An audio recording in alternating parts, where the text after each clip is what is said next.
What can I do for my guru? How can I support you? I felt like I want to do something, I didn't know what. The best thing you can do is don't poison yourself with all those things. That's the best thing you can do for your guru. I want all of you to remember this. The best thing that you can ever do for your guru, if at all if you feel like you want to do, is that you drop your nonsense and grow. What's the best thing a garden can do for a gardener?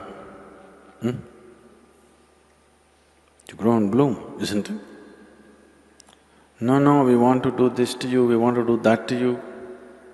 That's not the intention. That's not the goal. The best thing you can do for anybody is, you must do what they want, isn't it?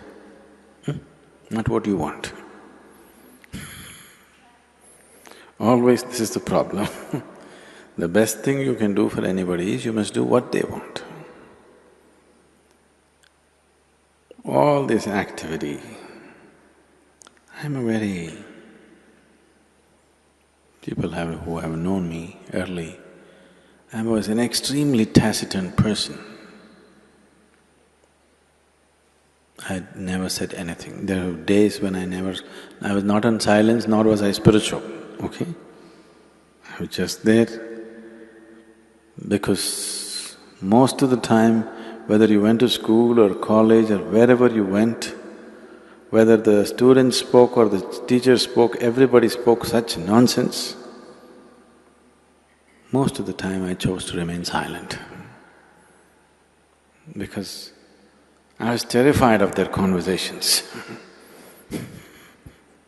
They opened their mouth. If they did not kill you with their bare breath, they kill you with horrible conversation.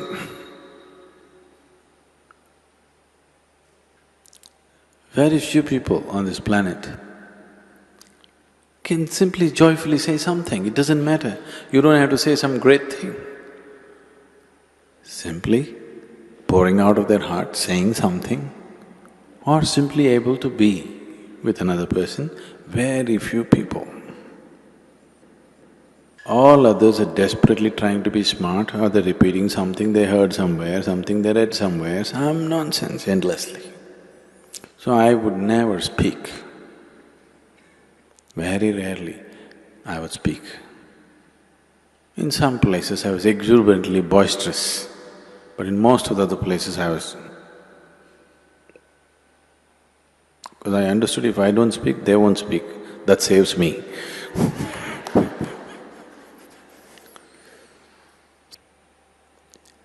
So now all this endless talking, this activity, non-stop, doesn't matter where I am, constantly I'm in groups of people, not even with individual people, constantly with huge groups of people, either in public, sitting behind a microphone, or wherever I walk, there are minimum 10 people around me.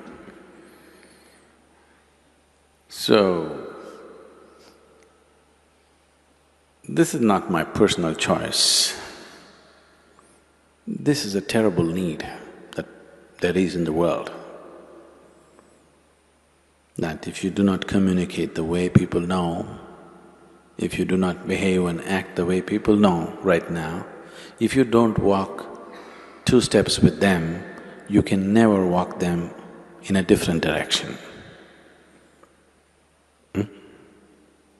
So, there is nothing you can do. The best thing you can do is you grow and blossom. Drop your nonsense. Your past nonsense, you leave it to me, present nonsense you handle. If you do that, that's the best thing. Now suppose you died. Even if I died, I will not stop the spiritual part of my activity. So I'm not so concerned about that. Yes, we're concerned. The foundation could be hurt, activity could be hurt, but not the spiritual part of the work.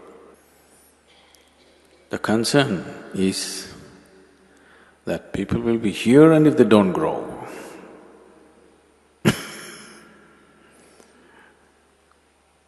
planted people in my garden and they never blossomed. That I'm terrified of.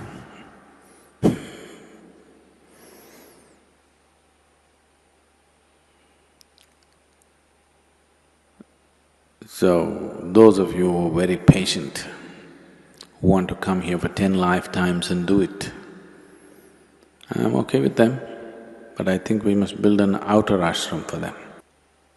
Even here there is, in a way, but we wouldn't like that to be here because of various reasons. We would like everybody who comes here to be absolutely there in the very core of what's happening. I don't want to create a core and a periphery here. Here there's only one burning spot, that's everywhere. So, if you've seen the popcorn? You never seen popcorn? It's just a damn corn, how it flowered, the right amount of heat. But some get burnt, some won't pop. That's because they don't. All of them were given the same heat, but some don't receive it properly. They do funny things, and instead of popping, they get charred. Instead of flowering, have you seen a popcorn flowering?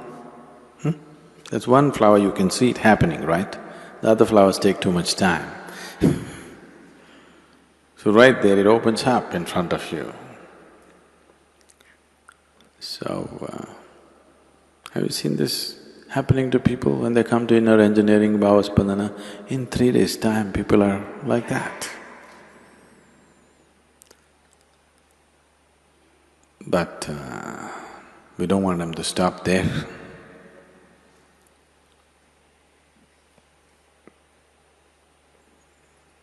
Because we are attanika asapadu people.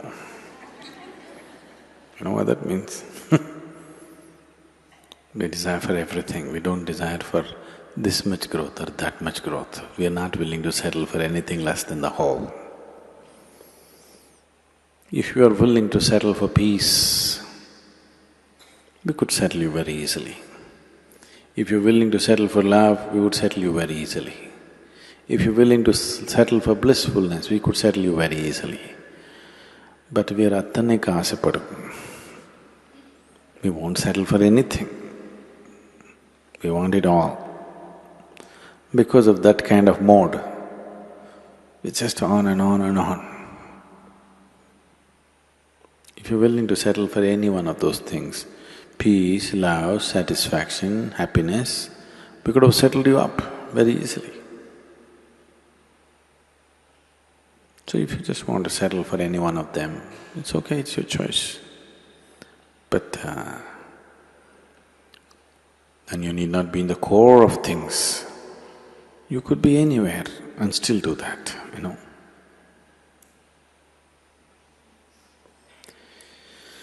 So, what could I do? Especially if Sadhguru is going to die tomorrow, you must blossom tonight, isn't it? So I want you to look at life like this. Either you may die or I may die tomorrow morning. So, something should happen tonight. Isn't it so? So don't think in terms of weeks and months and years and decades or lifetimes. Think in terms of moments. Because life is in moments.